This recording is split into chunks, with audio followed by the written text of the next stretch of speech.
Kumusta kayong lahat? Ako si Aina, at masaya akong makasama kayong muli.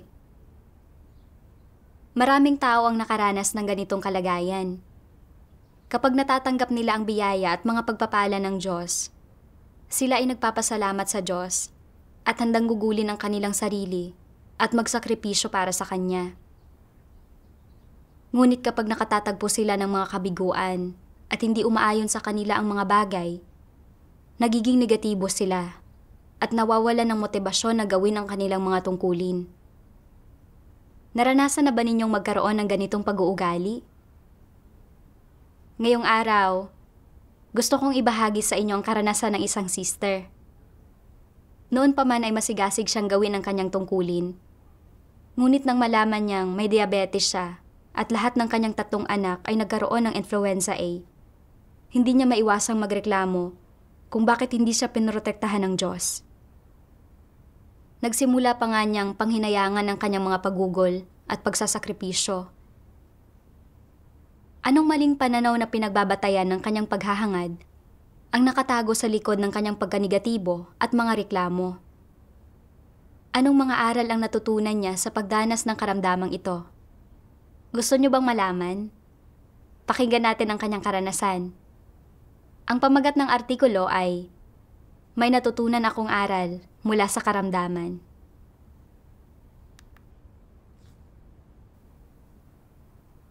Noong Marso 2023, napansin kong madalas akong nauuhaw. Nanunuyo ang aking bibig at lumalabo ang aking paningin. Minsan, 10 minutong biyahe lang ang kailangan papunta sa pagtitipon, pero pagdating ko sa bahay ng host, kailangan ko agad maghanap ng tubig na maiinom. Isang kapatid ang nagpayo sa akin na suriin ko ang aking asukal sa dugo. Nang mabanggit niya ito, naalala kong nagkaroon ako ng diabetes noong nagdadalang tao ako. At pagkatapos kong manganak, mataas pa rin ang aking asukal sa dugo, kaya naresetahan ako ng doktor ng gamot. Noon, inisip ko na hindi naman ito malubhang sakit dahil bata pa ako, at kaya ko itong kontrolin sa pamamagitan lamang ng pag-iwas sa asukal, kaya pagkatapos ng insidenteng iyon, hindi ko na ito muling sinuri pa. Pagkatapos akong payuhan ng isang kapatid, umuwi ako at sinukat ang aking asukal sa dugo. At sa loob ng 2 magkasunod na araw, umabot sa mahigit 15 millimole per liter ang aking asukal sa dugo. Nanghina ang loob ko at nakumpirma kong may diabetes ako. Naalala ko kung paano pumanaw ang aking ina sa edad na 42 at madalas din siyang nauuhaw.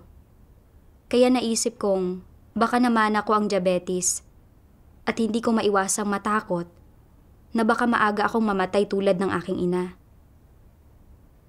Naramdaman ko ang hirap na dulot ng sakit na ito. Iniisip ko, hindi katulad ng sipon ang diabetes. Kapag nakuha mo ito, mayroon ka na nito habang buhay. Noong panahong iyon, ang unang ginagawa ko pag uwi ko mula sa aking mga tungkulin ay maghanap sa internet ng mga lunas. Iniisip kung paano pababain ang aking asukal sa dugo. Isang beses, habang tumitingin sa isang website, nakita kong binanggit ng isang doktor na ang mga komplikasyon ng diabetes ay napakabigat at maaari itong humantong sa pagkabulag at, sa malulubhang kaso, pagputol ng mga bahagi ng katawan. Labis akong nag-alala. Iniisip ko, nasa 30 pa lang ako. Paano ko nakuha ang sakit na ito? Kung patuloy itong lumala at mawalan ako ng paningin at kailangan pang putulin ang mga bahagi ng katawan ko, magiging wala na akong silbi. Hindi ba't mas masahol pa iyon kaysa kamatayan? Napakabata ko pa. Ano na ang gagawin ko sa hinaharap? Ang hindi maayos na pangmatagalang pagkontrol sa aking asukal sa dugo ay maaaring magdulot ng panganib sa aking buhay. Nabubuhay ako sa kalagayan ng pagkataranta at pagkabalisa. Madalas iniisip kung ano ang maaaring mangyari kung lumala ang aking sakit at kung gaano pa katagal akong mabubuhay. Pakiramdam ko ay talagang malubha ang aking sakit at ang patuloy na pagdurusa habang ginagawa ang aking mga tungkulin ay magdudulot lamang ng pinsala sa aking katawan. Kapag walang mabuting kalusugan, anong silbi ng magdusa at magbayad ng halaga sa aking mga tungkulin? Sa huli, haharapin ko pa rin ang kamatayan at mawawala ng saysay ang lahat ng aking paghahangad. Pagkalipas ng ilang araw, nagkaroon ng paglaganap ng influenza A at ang 3 kong anak ay nagkasipon at nagkalagnat. Kinailangan kong dalhin ang mga anak ko para mabakunahan araw-araw at pagkatapos ay aalis na ako para gawin ang aking mga tungkulin. Ginugol ko ang aking mga araw na abalang-abala at ramdam ko ang labis na pagkapagod. Naiisip ko, dahil kaya ito sa aking sakit? Hindi ko pwedeng patuloy na pagurin ang sarili ko. Baka hindi nakayanin ng katawan ko. Naisip ko rin, hindi pa gaanong katagal mula nang mahanap ko ang Diyos. Ginugugol ko na ang aking sarili at nagbabayad na ako ng halaga. Bakit hindi ako pinrotektahan ng Diyos at hindi pinagaling ang sakit na ito? Mahinanakit ako sa aking puso at nawala ang aking motibasyon na gawin ang aking mga tungkulin. Noong panahong iyon, leader ako sa iglesia. At kahit mukhang ginagawa ko ang aking mga tungkulin, palagi akong wala sa sarili ko tuwing mga pagtitipon at ang aking isip ay laging nakatuon sa kung paano gagamutin ang aking sakit. Nakaligtaan kong mapansin, lalo na ang tugunan ang mga isyu sa gawain ng iglesia. Ginagawa ko lang ang aking mga tungkulin ng walang sigla at bahagya ako na konsensya. Pero sinabi ko na lamang sa sarili ko, may mga tao namang ginagawa ang kanilang mga tungkulin ng hindi kasing abala ko at hindi ba't maayos naman sila? Hindi ko pwedeng hayaan na lumala ang aking sakit dahil lang sa sobrang abala ako. Kapag walang mabuting kalusugan, lahat ay mawawala. At kung mamamatay ako, hindi ako maliligtas. Kailangan kong alagaan ang aking kalusugan. Pagkalipas ng ilang araw, unti-unting gumaling ang aking mga anak mula sa kanilang mga sakit. Pero nagsimula naman akong lagnatin at parang walang bisa ang gamot. Malala ang aking pag-ubo, kaya masakit at naninikip ang aking dibdib. At wala akong lakas para dumalo sa mga pagtitipon. Kaya nagpahinga na lang ako sa bahay. Bigla akong naramdaman na masyadong nakakapagod ang pagsabayin ang aking mga tungkulin at ang pag-aalaga sa pamilya. Kaya sumagi sa isip ko na ayaw ko nang gawin ang aking mga tungkulin. Nagreklamo rin ako sa aking sarili. Bakit ba kailangan kong magdusa sa sakit na ito sa ganitong murang edad? Napaka-aktibo ko naman sa aking pananalig at mga tungkulin. Bakit hindi ako pinrotektahan ng Diyos mula sa sakit na ito? Pagkalipas ng ilang araw, gumaling ako mula sa aking sipon, pero hindi pa rin ako lumabas upang gawin ang aking mga tungkulin. Naisip ko, kung hindi ko gagawin ang aking mga tungkulin, may iba namang gagawa nito. Kailangan ko munang alagaan ang aking kalusugan sa ngayon. Ngayong nagkasakit na ako, natatakot akong mapagod ng husto at lumala pa ito. Hindi na ako pwedeng magtrabaho ng sobra. Noong panahong iyon, ayaw kong magbasa ng mga salita ng Diyos at ginugol ko na lamang ang aking mga araw sa pag-iisip kung paano gagamutin ang aking sakit. Ginugol ko ang aking mga araw na nalulunod sa mga iniisip ko, nakakulong sa kadiliman, nagdurusa, at nahihirapan. Isang araw, dumalaw sa akin si Sister Zhao Jing. Sinabi niya na may mga ipinadalang liham ang nakatataas na pamunuan upang magsaayos ng pagtitipon para talakayin ang pagpapatupad ng gawain. At 2 beses na nila akong sinubukang hanapin pero hindi nila ako mahanap. May ilang gampanin na hindi na isagawa at may ilang bagay na naantala. Bahagya akong nakonsensya. Naisip ko kung paanong nanatili lang ako sa bahay nitong mga nakaraang araw na hindi dumadalo sa mga pagtitipon o ginagawa ang aking mga tungkulin. At hindi ko napigilang tanungin ang sarili ko. Paano ako naging ganito? Paano ako nawala ng konsensya at katwiran? Nakipag-usap ako kay Zhaojing tungkol sa kalagayan ko. At pinaalalahanan niya akong hanapin ang mga layunin ng Diyos sa bagay na ito. Kaya, nagsimula akong maghanap at mag-isip. Anong aral ba ang dapat kong matutunan mula sa sakit na ito? Nakabasa ako ng isang sipi ng mga salita ng Diyos. Kung magkasakit ka, at kahit gaano pa karaming doktrina ang nauunawaan mo, ay hindi mo pa rin ito malampasan, ang iyong puso ay mababagabag, mababalisa, at mag-aalala pa rin. At maliban sa hindi mo mahaharap ang usapin ng kalmado, ang iyong puso ay mapupuno rin ng mga reklamo. Palagi kang magtatanong, bakit walang ibang may ganitong sakit? Bakit ako ang pinili na magkaroon nito? Paano nangyari ito sa akin? Ito ay dahil malas ako at may masamang kapalaran. Kailanman ay wala akong pinasama ang loob, ni hindi ako gumawa ng pagkakasala. Kaya bakit nangyari ito sa akin? Labis na hindi patas ang pagtrato sa akin ng Diyos. Makikita mo, bukod sa pagkabagabag, pagkabalisa, at pag-aalala, nalulugmok ka rin sa depresyon, nang may sunod-sunod na negatibong emosyon at hindi mo maiwasan ang mga ito kahit gaano mo pa kagusto. Dahil ito ay totoong karamdaman, hindi ito madaling mawala o mapagaling, kaya ano ang dapat mong gawin? Gusto mong magpasakop pero hindi mo magawa. At kung ikaw ay magpapasakop isang araw, sa susunod na araw ay lalala ang iyong kalagayan at masyado nang masakit. At pagkatapos ay hindi mo na nais pang magpasakop at muli kang magsisimulang magreklamo. Palagi kang ganito, kaya ano ang dapat mong gawin? Hayaan mong sabihin ko sa iyo ang sekreto sa tagumpay. Ikaw man ay maharap sa malala o simpleng karamdaman, sa sandaling ang iyong sakit ay maging malubha o ikaw ay maharap sa kamatayan, tandaan mo lamang ang isang bagay.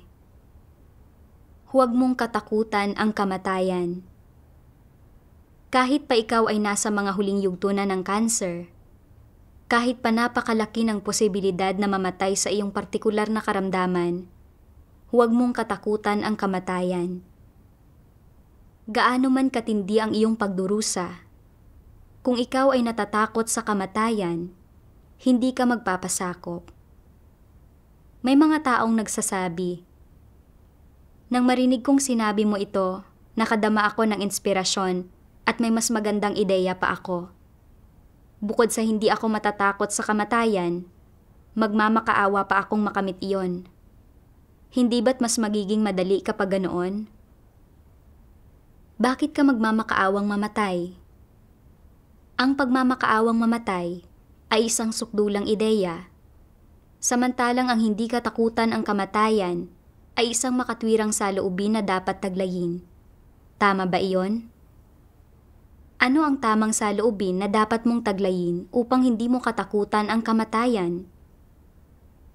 Kung ang iyong karamdaman ay lumala ng husto na maaari mo na itong ikamatay, at malaki ang posibilidad na mamatay rito anuman ang edad ng tao na tinamaan ng sakit, at ang panahon mula sa pagkakasakit ng tao hanggang sa mamatay siya ay labis na maikli, ano ang dapat mong isipin sa iyong puso?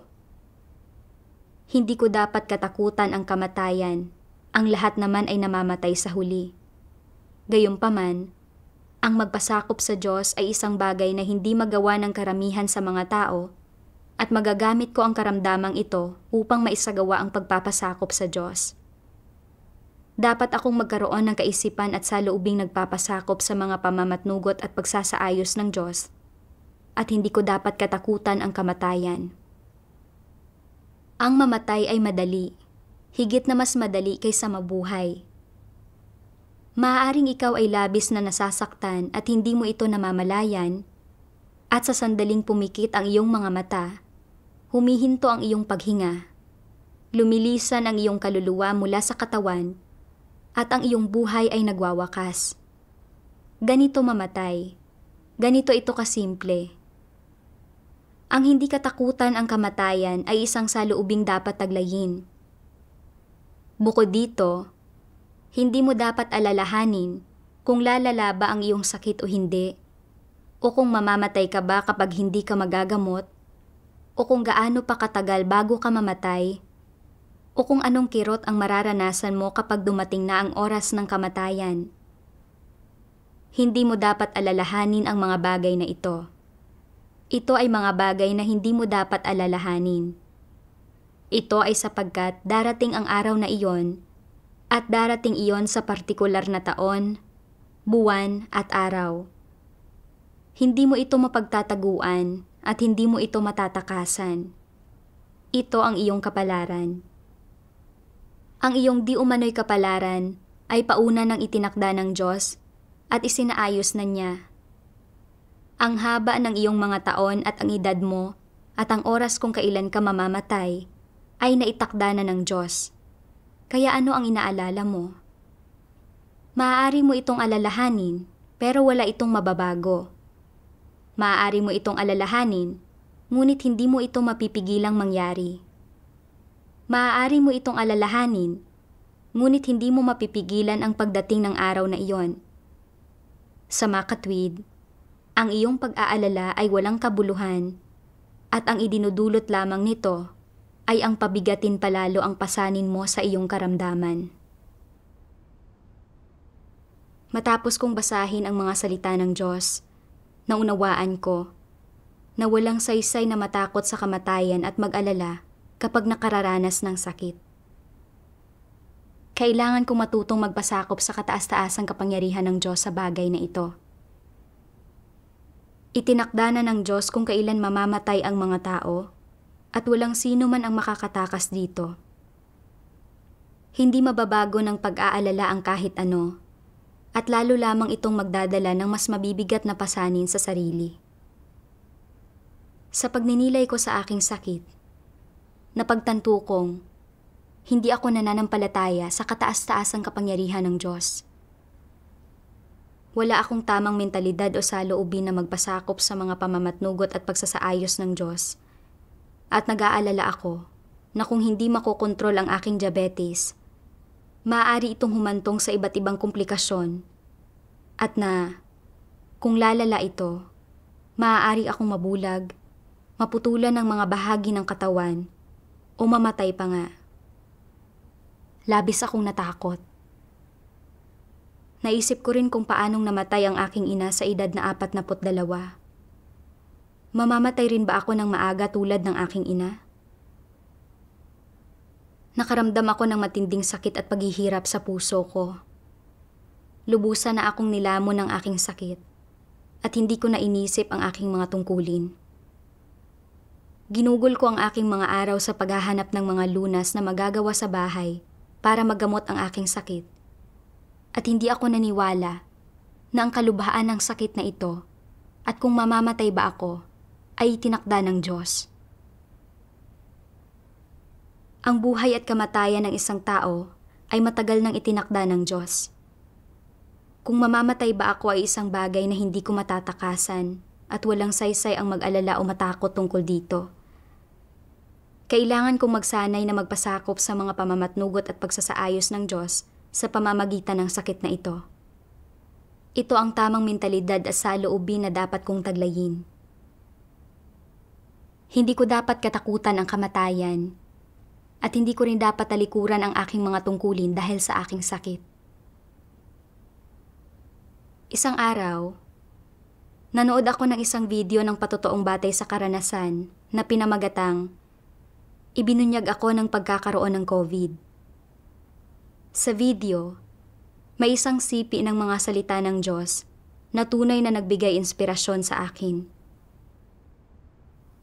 Sabi ng makapangyarihang Diyos, bago magpasyang gawin ang kanilang tungkulin, sa kaibuturan ng kanilang puso, punong-puno ang mga antikristo ng mga ekspektasyon tungkol sa kanilang kinabukasan, pagtatamo ng mga pagpapala, magandang hantungan, at maging ng isang korona, at malaki ang kanilang kumpiyansa na matatamo nila ang mga bagay na ito.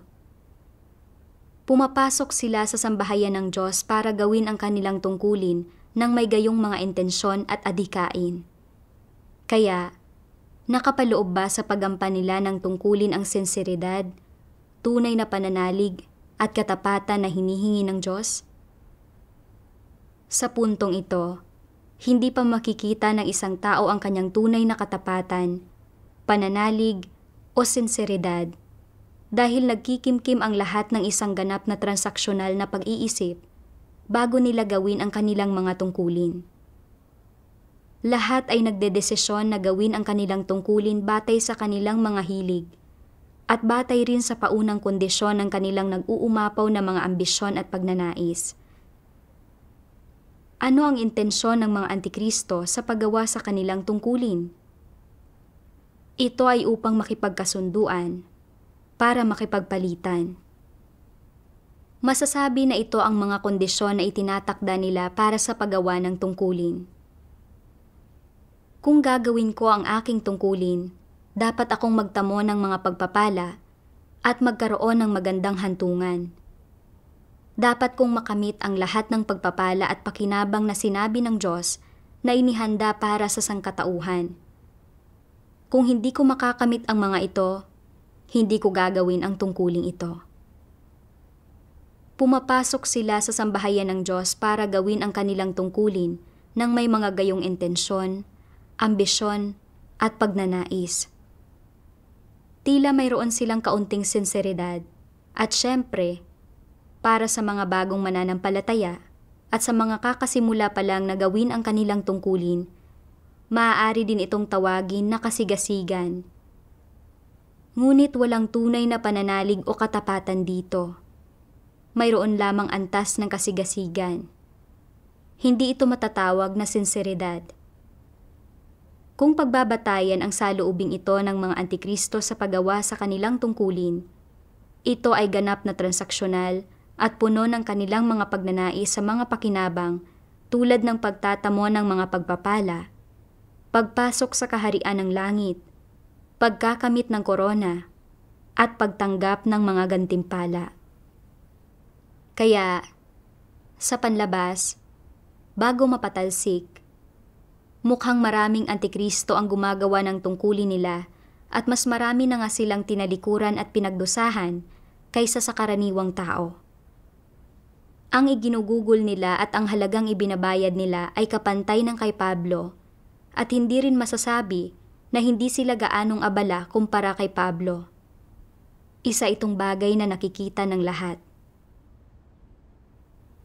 Isinisiwalat ng Diyos na ang mga antikristo ay puno ng labis-labis na mga pagnanasa para sa kanilang hinaharap at para sa isang magandang hantungan para sa kanilang sarili.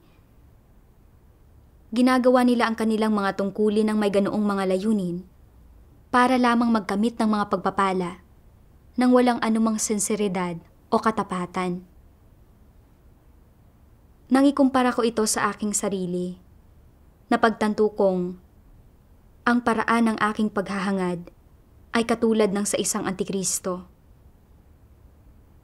Noong una kong tinanggap ang gawain ng Diyos sa mga huling araw, masigasig kong ginugol ang aking sarili upang makapasok sa kaharian at magkamit ng mga pagpapala. Handa akong isantabi ang aking mga anak at ang aking pamilya para lamang mapagtuunan ko ang aking mga tungkulin.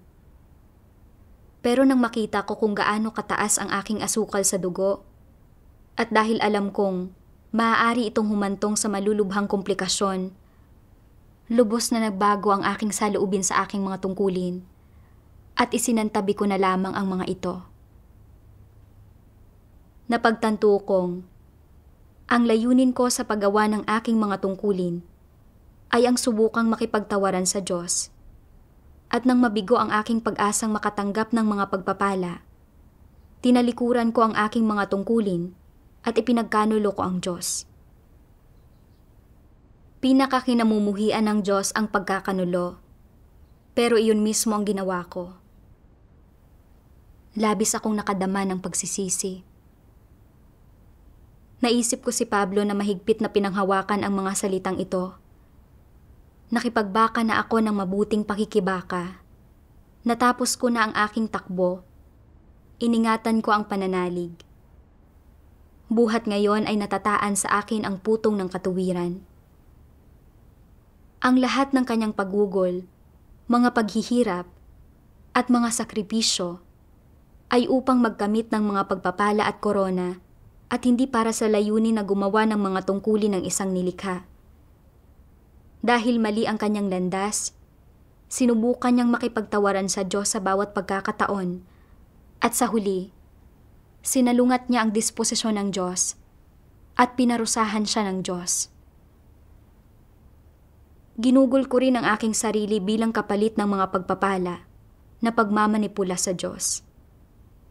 Hindi ba't katulad lang ng kay Pablo ang aking mga pananaw sa paghahangad? Ang gawain ng paghatol at pagkastigo ng Diyos sa mga huling araw ay upang dalisayin at gawing perpekto ang mga tao sa pamamagitan ng kanyang mga salita. Pero nanampalataya ako sa Diyos para lamang makatanggap ng biyaya at mga pagpapala. Iniisip na hanggat masigasig kong ginagawa ang aking mga tungkulin, poprotektahan ako ng Diyos at hindi niya ako hahayaang magkasakit o makaranas ng sakuna. Ang pananampalatayang ito ay batay sa sarili kong mga kuro-kuro at imahinasyon. Hindi tama ang ganitong pananaw sa paghahangad. Hindi ito naaayon sa mga layunin ng Diyos at kasuklam-suklam ito sa Kanya. Inakala ko noon na tama ang aking paghahangad, pero sa pamamagitan ng sakit na ito, napagtanto kong nananampalataya ako sa Diyos para lamang sa aking hinaharap at kapalaran, at na ginagamit ko ang Diyos para sa pansarili kong kapakinabangan. Kung hindi ako makatatanggap ng mga pagpapala, ayaw kong gawin ang aking mga tungkulin at hindi ko rin hinanap ang katotohanan upang lutasin ang aking mga problema. Wala akong sinseridad o katapatan sa Diyos kahit kaunti. Ang Diyos ay banal, kaya paanong hindi niya kamumuhian ang ganitong kasuklam-suklam na paraan ng paghahangad?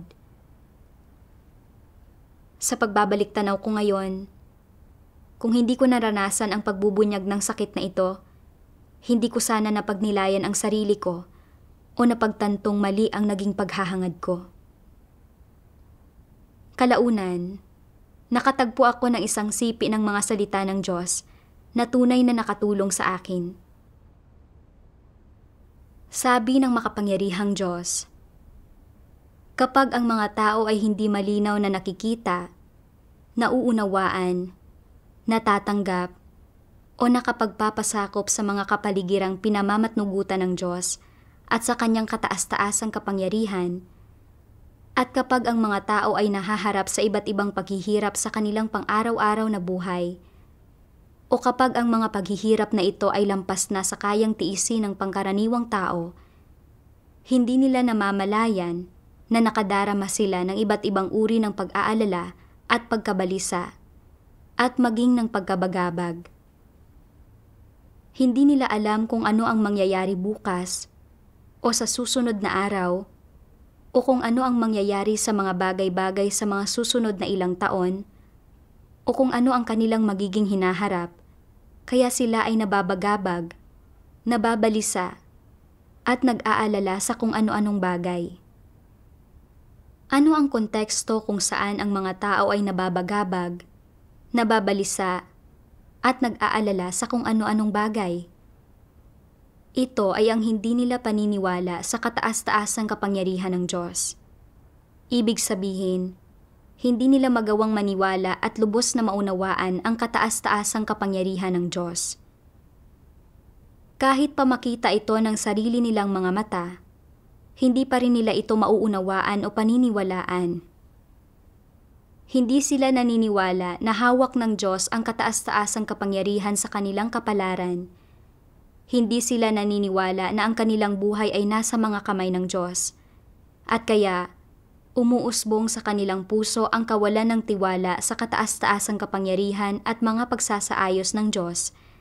At pagkatapos ay lumilitaw ang paninisi at hindi nila magawang makapagpasakop. Maliban sa paninisi at hindi pagpapasakop, nais nilang maging Panginoon ng kanilang sariling kapalaran at kumilos sa kanilang sariling inisyatiba. Ano nga ba ang nagiging aktwal na sitwasyon kapag nagsimula silang kumilos sa kanilang sariling inisyatiba? Ang kaya lamang nilang gawin ay ang mamuhay ng umaasa sa kanilang sariling kakayahan at mga abilidad, ngunit maraming bagay ang hindi nila makamit, maabot, o maisakatuparan gamit ang kanilang sariling kakayahan at mga abilidad. Matapos basahin ang mga salita ng Diyos, sa wakas ay naunawaan ko na wala akong tunay na pagkaunawa sa kataas-taasang kapangyarihan ng Diyos. Palagi akong nababahala, balisa at nag-aalala dahil sa sakit ko. Laging nag-iisip at nagpaplano ng mag-isa nang hindi nananalangin o hinahanap ang mga layunin ng Diyos. Hindi ako nanampalataya na ang Diyos ang may kataas-taasang kapangyarihan sa lahat ng bagay at palagi kong gustong maghanap ng solusyon ng mag-isa. Nakita kong talagang hindi ako karapat-dapat na tawaging isang Kristiyano. Naisip ko kung paanong, kapag nagkakasakit ang mga walang pananampalataya, nakakaramdam sila ng kawalan ng pag-asa, kawalan ng magagawa, at kawalan ng masasandalan, at kung paanong sila na lang ang bahalang maghanap ng mga paraan para pagalingin ang kanilang sarili. Ako ay isang mananampalataya sa Diyos. At ang Diyos ang may kataas-taasang kapangyarihan sa lahat, kaya dapat akong magtiwala sa Kanya. Kailangan kong makipagtulungan sa aking gamutan, habang ginagawa ko rin ng maayos ang aking mga tungkulin. Pinagnilayan ko ang mahigit 2 taon na pananampalataya ko sa Diyos, at napagtanto ko na ang lahat ng aking natamasa ay biyaya ng Diyos, at na bawat araw ay nabuhay ako sa ilalim ng pangangalaga at proteksyon ng Diyos. Ang sakit na ito ay pinahintulutan ng Diyos at maingat niyang isinaayos ang mga sitwasyong ito upang makilala ko ang aking sarili at maunawaan ko na ang buhay ng tao ay nasa mga kamay ng Diyos at sa gayon ay dinadalisay niya ang aking pagnanais ng mga pagpapala. Pero hindi ko naunawaan ang Diyos at nagreklamo ako laban sa Kanya. Pinagdudahan ko siya at patuloy akong naghanap ng paraan para sa aking laman. Nakita ko na wala akong anumang katotohanang realidad. Tunay akong naging bulag at hangal. Naisip ko rin ang isang matandang kapatid sa iglesia na may malubhang kondisyon sa puso. Sinabi ng mga doktor na hindi na siya makakaligtas at naghanda na ang kanyang pamilya para sa kanyang libing. Pero bagamat nahihirapan siya, hindi siya nagreklamo laban sa Diyos at kalaunan, milagrosong bumuti ang kanyang kondisyon. Pagkalipas ng ilang panahon, patuloy pa rin niyang ginagawa ang kanyang mga tungkulin at hindi na siya kailangang uminom ng kahit anong gamot at bumalik na sa maayos-ayos na kondisyon ang kanyang kalusugan. Nakita ko kung paanong ang matandang kapatid ko ay umasa sa Diyos sa gitna ng kanyang sakit at nanindigan sa kanyang patotoo. Pero ang sakit ko, na hindi man lang kasing lala ng sa kanya, ay ikinatakot ko. Wala talaga ako ng tunay na pananalig na mayroon siya. Nakaramdam ako ng matinding kahihiyan. Hindi ako dapat mag-alala o matakot at kailangan kong magpasakop sa mga pamamatnugot at pagsasaayos ng Diyos at aktibong maranasan ang sitwasyon na pinamatnugutan ng Diyos para sa akin. Kalaunan, nagbasa pa ako ng mga salita ng Diyos. Kaya, paano ka dapat pumili at paano mo dapat harapin ang usapin ng pagkakaroon ng karamdaman? Napakasimple nito at isang landas lang ang dapat sundan. Ang hangarin ang katotohanan. Hangarin ang katotohanan at tingnan ang usapin ayon sa mga salita ng Diyos at ayon sa mga katotohanang prinsipyo. Ito ang pangunawa na dapat mayroon ang mga tao. At paano ka dapat magsagawa? Ikonsidera mo ang lahat ng karanasang ito at isagawa mo ang pangunawang nakamit mo at ang mga katotohanang prinsipyong naunawaan mo ayon sa katotohanan at sa mga salita ng Diyos. At gawin mo ang mga ito na iyong realidad at iyong buhay. Ito ang isang aspekto. Ang isa pang aspekto ay hindi mo dapat iwanan ang iyong tungkulin. Ikaw man ay may karamdaman o may masakit sa iyo, hanggat may natitira kang hininga, hanggat ikaw ay nabubuhay pa, hanggat ikaw ay nakapagsasalita at nakapaglalakad pa, may enerhiya ka pa para gampanan ang tungkulin mo, at dapat ay maganda ang asal mo sa pagganap mo ng iyong tungkulin at praktikal kang gumagawa. Hindi mo dapat talikuran ang tungkulin ng isang nilalang o ang responsibilidad na ibinigay sa iyo ng lumikha. Hanggat hindi ka papatay, dapat mong tapusin ang iyong tungkulin at tuparin ito ng maayos.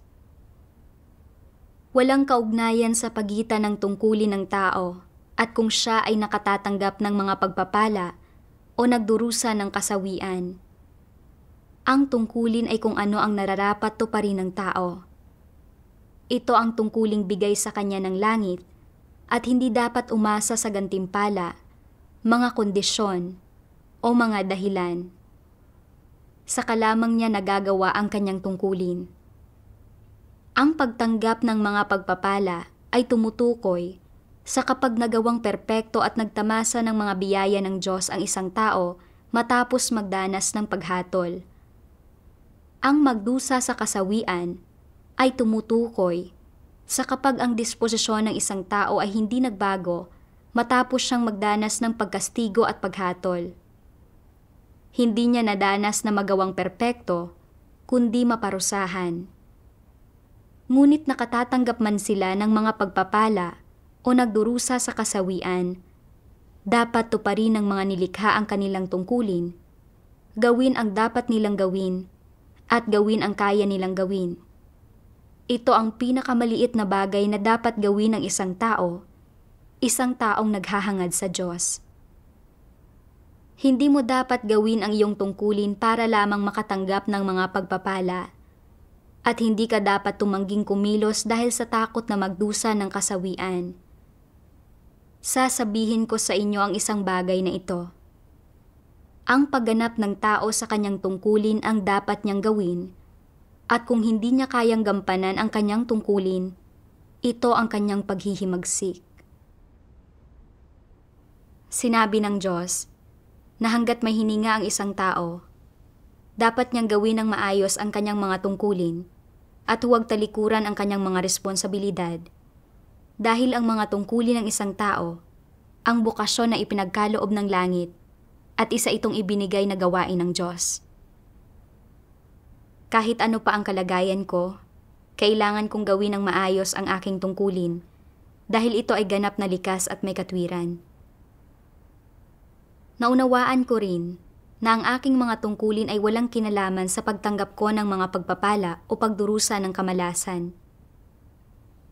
Ang pagtanggap ng mga pagpapala ay nagmumula sa pagbabago ng disposisyon ng isang tao matapos niyang maranasan ang paghatol at pagkastigo ng Diyos. Kapag ang isang tao ay nakapagpapasakop sa kataas-taasang kapangyarihan at mga pagsasaayos ng Diyos, ginagawa ng maayos ang mga tungkulin ng isang nilalang, at hindi na naghihimagsik o lumalaban sa Diyos, saka lamang niya matatanggap ang pagtanggap at pagsang-ayon ng Diyos. Itinatakda ng Diyos ang kalalabasan ng isang tao batay sa kung nagbago ba ang kanyang disposisyon o hindi. Pero palagi kong itinuturing ang aking mga tungkulin bilang isang paraan ng pakikipagtawaran sa Diyos para sa mga pagpapala. Kung hindi ko hahangarin ang katotohanan, siguradong madadapa at mabibigo ako. Kahit pa wala akong sakit, kung hindi ko magagawa ng maayos ang aking mga tungkulin at hindi ko makakamtan ang katotohanan, hindi ba't sa huli ay ititiwalag at lilipulin pa rin ako ng Diyos? Hindi talaga mahalaga kung may sakit ba ako o wala. Ang mahalaga ay kung makakamtan ko ba ang katotohanan. Ngayon, hindi na ako nalilimitahan ng sakit ko. Iniinom ko ang aking gamot kung kinakailangan at binibigyan ko ng pansin ang aking dieta at hindi na ako nag-aalala kung mamamatay ba ako. Sa halip, isinasagawa ko na ipagkatiwala ang lahat sa Diyos at magpasakop sa kanyang mga pamamatnugot at pagsasaayos. Ang karanasan ko sa sakit na ito ay napakalaking pakinabang sa akin dahil itinama nito ang aking maling paraan ng paghahangad sa pananampalataya ko sa Diyos. Kung hindi dahil sa sakit na ito, patuloy kong gagawin ang aking mga tungkulin ng may layuning magkamit ng mga pagpapala at ang paggugol ko ng buhay ko sa pananampalataya ng ganito ay hindi magbibigay daan upang makamtan ko ang pagsang-ayon ng Diyos. Napagtanto ko na ang sitwasyong ito na isinaayos ng Diyos ay tunay na mabuti at kapakipakinabang at ako ay lubos na nagpapasalamat sa Diyos. Hanggang dito na lang ang artikulo ng karanasan ngayong araw. May natamo ba kayong anumang kabatiran pagkatapos makinig sa karanasan ng sister na ito? Maaari kayong mag-iwan ng komento sa ibaba ng video. Salamat sa panonood at magkita tayo sa susunod.